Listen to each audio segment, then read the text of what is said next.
নির্বাচিত হলে ২৪ ঘন্টার মধ্যে ইউক্রেন রাশিয়া যুদ্ধ বন্ধ করে দেওয়ার যে সংকল্প করেছিলেন তা থেকে যেন অনেকটা দূরেই রয়েছেন মার্কিন প্রেসিডেন্ট ডোনাল্ড ট্রাম্প। ক্ষমতা গ্রহণের ৬ মাস পার হলেও যুদ্ধ বন্ধের কোনো পদক্ষেপ তো দূরের কথা, বরং সেই আগুনে নতুন করে ঘি ঢালার চেষ্টা করছেন রিপাবলিকান এই প্রেসিডেন্ট।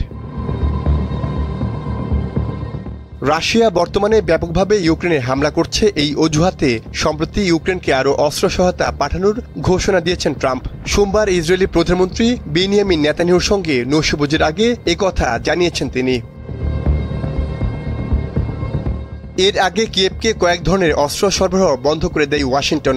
ওই সিদ্ধান্তের ফলে ইউক্রেন সতর্ক করে দিয়ে বলে এর ফলে তারা রাশিয়ার বিমান হামলা এবং যুদ্ধক্ষেত্রের অগ্রগতি প্রতিরোধ করতে পারবে না।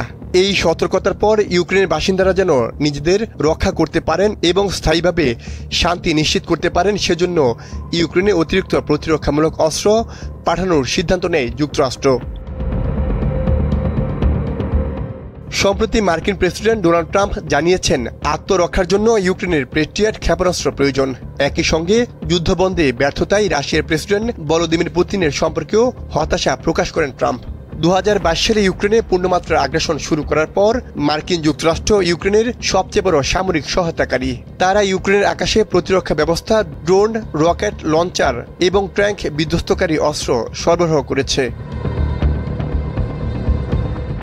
এর আগে গেল মার্চ মাসে ট্রাম্প একটি উত্তপ্ত বৈঠকে ইউক্রেনীয় প্রেসিডেন্ট ভলোদিমির জেলেনস্কির সঙ্গে তর্কে জড়িয়ে পড়েন এবং সব ধরনের সামরিক সহায়তা বন্ধের ঘোষণা দেন। তবে এক সপ্তাহের মধ্যে তা পুনরায় চালু করার ঘোষণা দেন। এদিকে জার্মানি জানিয়েছেন ইউক্রেনের জন্য পেট্রিয়ট আকাশ প্রতিরক্ষা ব্যবস্থা কেনা নিয়ে আলোচনা চলছে, যাতে এই ঘাটতি পূরণ করা যায়। সাইমুল হক খান, সময়ের আলো।